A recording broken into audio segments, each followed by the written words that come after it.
Professor, o que foi a Guerra dos 30 Anos? Você vai saber agora, meu amigo. Pouco tempo e poucos minutos, canal História em um Instante. Professor José da Costa. Vou indicar aqui um livro, A Era dos Dogmas e das Dúvidas, do Justo Gonzalez. Isso aqui é uma coleção de 10. Isso aqui é o oitavo. Uma história ilustrada da Igreja. A Era dos Dogmas e das Dúvidas, Justo Gonzalez. A Guerra dos 30 Anos ocorreu no século XVII, 1618 a 1648, século XVII, ali na Europa. Foi uma guerra de caráter religioso, embora teve componente político também, econômico, evidentemente, guerra de caráter religioso. De um lado, a Liga Católica, de outro lado, a União Evangélica. A guerra começa basicamente ali numa cidade alemã, após a Reforma Protestante, em uma cidade alemã, maioria protestante, e um grupo de monges começam a fazer lá uma procissão na cidade e são recebidos a pauladas por protestantes luteranos.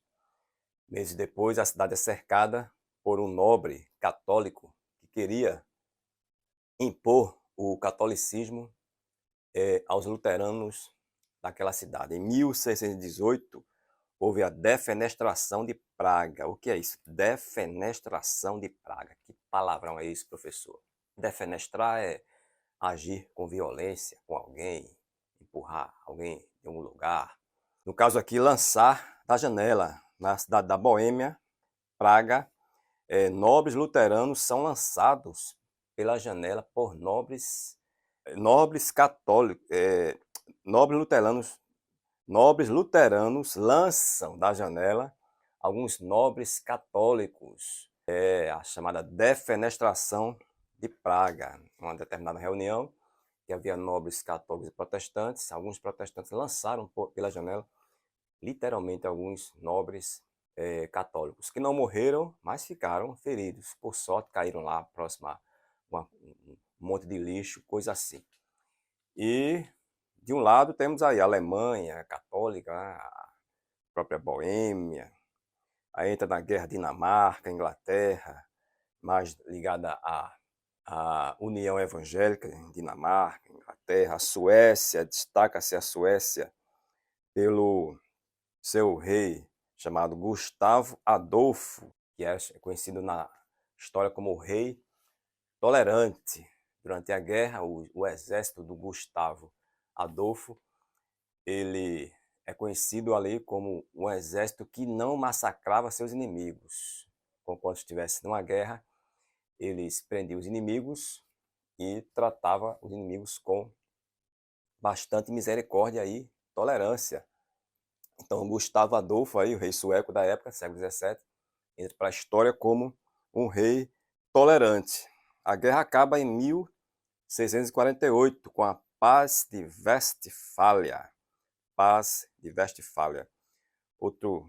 Outra questão aqui, consequência da guerra, é que muitos protestantes ali da Boêmia, eles migram, porque eles são obrigados pelo rei a serem católicos, e uma grande quantidade de protestantes, cerca de 70% a 80%, segundo aí a indicação aqui do livro, mais uma vez para vocês, A Era dos Dogmas e das Dúvidas, o Justo Gonzalez, eles teve uma migração em massa de protestantes ali da Boêmia que saíram, porque foram obrigados a deixar, não a deixar, mas deixar a sua religião protestante para aderir ao catolicismo. Muitos não quiseram e saíram, e muitos foram mortos, inclusive presos.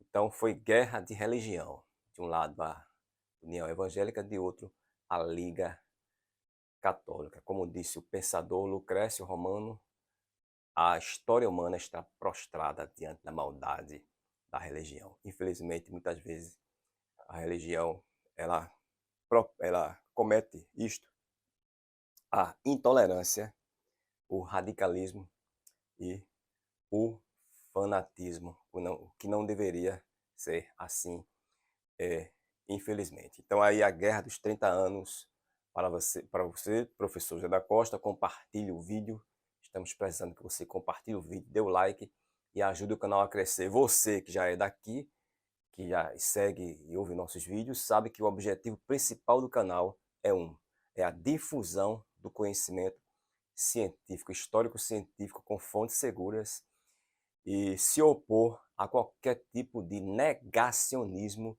e de revisionismo histórico sem fundamento, sem invenção, porque história não é invenção é interpretação. Fuja de canais negacionistas que trabalham com histórias inventadas e não interpretadas. Fuja onde houver revisionismo histórico, porque isso aí é para confundir a sua mente. A gente se vê no próximo vídeo. Até lá.